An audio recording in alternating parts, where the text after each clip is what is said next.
Présentez IDM IDK à nos lecteurs. IDM IDK est le premier bureau de recherche spécialisé dans le suivi des valeurs moyennes françaises. Ces valeurs représentent près de 90% de la cote mais ne génèrent que de 10% du montant des courtages traités à Paris. Pour être en mesure d'assurer une recherche de qualité et pérenne, nous avons innové en 2000 en créant un modèle économique qui repose sur la vente exclusive de notre recherche aux investisseurs institutionnels, sociétés de gestion, fonds de capital développement. Il faut rappeler qu'aujourd'hui l'essentiel de la recherche sur les sociétés cotées est produite par des courtiers en ligne qui utilisent cette recherche pour faire acheter ou faire vendre des titres à leurs clients. Mais ils peuvent également avoir dans un certain nombre de cas, augmentation de capital, placement privé, l'émetteur comme client. Ce qui pose la question du conflit d'intérêts malgré le mythe de la muraille de Chine. Notre définition de l'indépendance est très simple et se fonde sur notre modèle économique, nous nous interdisons tout lien économique avec les sociétés cotées. Nos clients qui s'abonnent à nos services savent donc ce qu'ils achètent et de notre côté,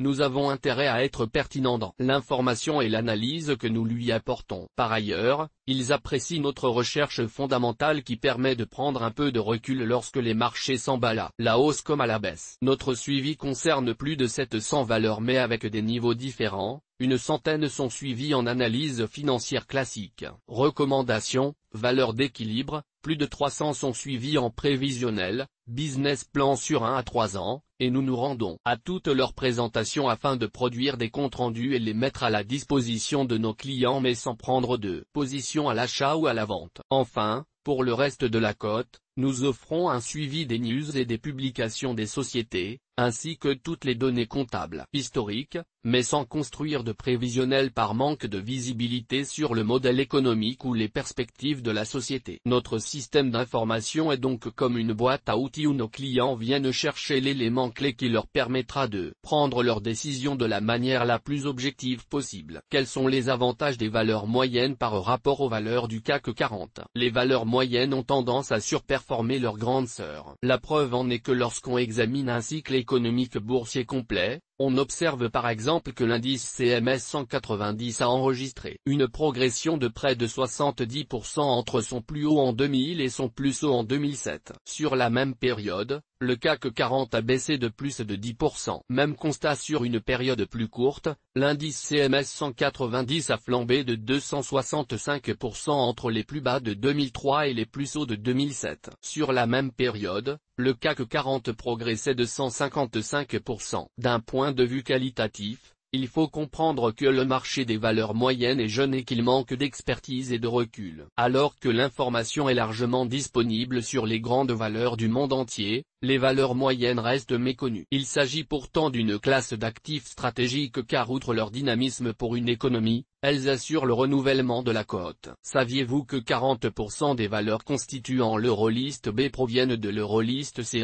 Le constat est le même pour l'Eurolist A. On peut donc en conclure que celui qui prend la peine d'analyser les valeurs moyennes a de fortes chances de profiter du potentiel des grandes valeurs de demain. Deux exemples très simples pour illustrer concrètement mon propos. À fin 2000, Vallourec est une valeur moyenne typique affichant une capitalisation boursière autour de 500 millions d'euros. Aujourd'hui elle appartient au CAC 40 avec une capitalisation de plus de 4 milliards d'euros, qui a même flirté avec les 10 cents d'euros à fin 2007. Dans un autre secteur, si on prend une société comme Iliad qui valait un peu plus d'1 milliard d'euros en 2005, elle capitalise désormais plus de 3,5 milliards d'euros. C'est le travail que nous faisons au quotidien en identifiant dès aujourd'hui les belles histoires de demain. Dans cette perspective, la vraie force de l'investisseur en ce qui concerne les valeurs moyennes est de savoir investir dans la durée. Un peu à la manière d'un fonds de private equity à condition d'avoir été en mesure de correctement analyser les fondamentaux de la société. Il existe une idée reçue qui consiste à dire qu'en période de crise,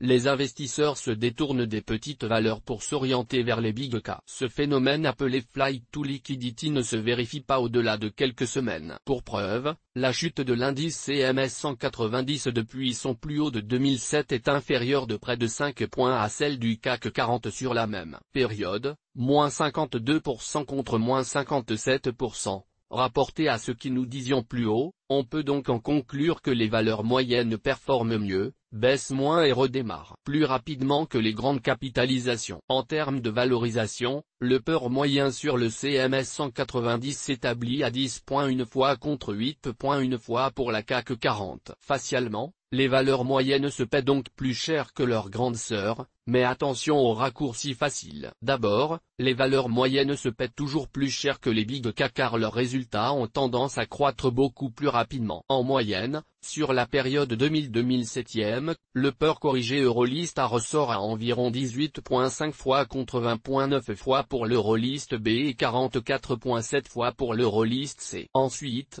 un constat simple s'impose en pleine débâcle. Les niveaux d'endettement des big cap, segment Eurolist A, mesurés par le ratio de dette financière nette sur fonds propres est nettement supérieur à ceux des valeurs moyennes, de l'ordre de 75% pour les premières contre environ 45% pour les secondes. À l'heure où l'on parle de réduire les effets de levier dans l'économie mondiale, où les banquiers sont de plus en plus frileux à l'idée de prêter de l'argent et où les investisseurs ont une phobie du thème de la dette, les valeurs moyennes pourraient une fois de plus tirer leur épingle du jeu. Quelles sont vos 3 valeurs moyennes favorites? Difficile de choisir 3 valeurs actuellement alors qu'il y a tant d'opportunités. De plus, une gestion adaptée consiste à choisir une thématique d'investissement. Choisissons par exemple le thème des valorisations à la casse, c'est-à-dire les valeurs dont la capitalisation est inférieure ou équivalente aux fonds propres. En temps normal, une valorisation à la casse signifie que les investisseurs anticipent des pertes et qu'ils ne voient pas d'amélioration de la situation ce profiler. Quand tel n'est pas le cas, une valorisation à la casse est aberrante et il faut considérer que la valeur dispose d'un fort potentiel d'appréciation. Pour n'en citer que 3, on prendra Corian, dont la capitalisation actuelle équivaut à 60% des fonds propres. La visibilité de l'opérateur de maison de retraite est très forte en raison du déficit chronique de lits en France par rapport à la demande mais aussi dans la plupart des pays étrangers. De plus, le risque de déception est quasi inexistant. Connaissez-vous beaucoup de sociétés dans le contexte actuel qui peuvent se targuer d'enregistrer une croissance de 65% sur les 4 prochaines années et tout cela sur la base du périmètre actuel du groupe, c'est-à-dire sans la moindre croissance externe à venir? Nous estimons que le titre devrait valoir au moins le double actuellement et probablement beaucoup plus dès que les investisseurs pratiqueront des primes de risque cohérentes. Rappelons que Corian est entré en bourse en novembre 2006 à 34,50 € contre 14,30 € actuellement. Beneteau, dont la capitalisation actuelle équivaut à 110% des fonds propres. La valorisation du constructeur de bateaux de plaisance est au plus bas historique, la capitalisation boursière étant actuellement seulement très légèrement supérieure à la valeur des fonds propres alors que le rapport a été plutôt supérieur à 3 par le passé. Une situation exceptionnelle si l'on regarde le track record en matière de performance financière du groupe et le bilan qui affiche une trésorerie nette de plus de 200 millions d'euros,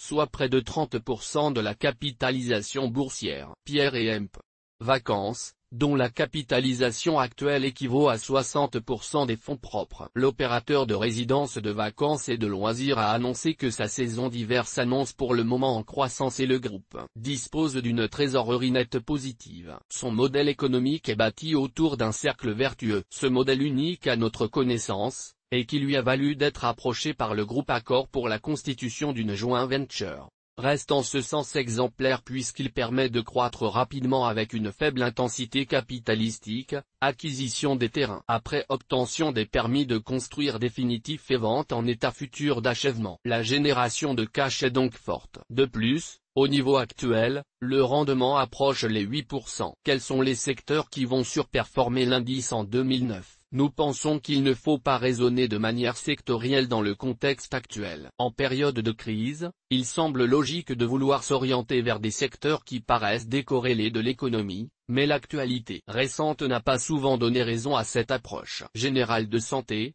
leader du secteur privé hospitalier en France, vient par exemple d'annoncer que le ralentissement de son niveau d'activité est susceptible de se poursuivre voire de s'accentuer en fonction de l'environnement économique. Qui aurait imaginé que le secteur de la santé et plus particulièrement celui des soins allait pâtir du ralentissement économique? Il en est de même pour Veolia, qui a subi une détérioration de ses activités de gestion des déchets et d'eau pendant l'été alors que l'environnement semblait être un thème défensif. Bref, La stratégie gagnante nous semble résider dans le stock picking. Il faut étudier les modèles économiques de manière individuelle et savoir repérer les spécificités des intervenants dans leur secteur. Bruno Gelle est analyste chez IDM Idka.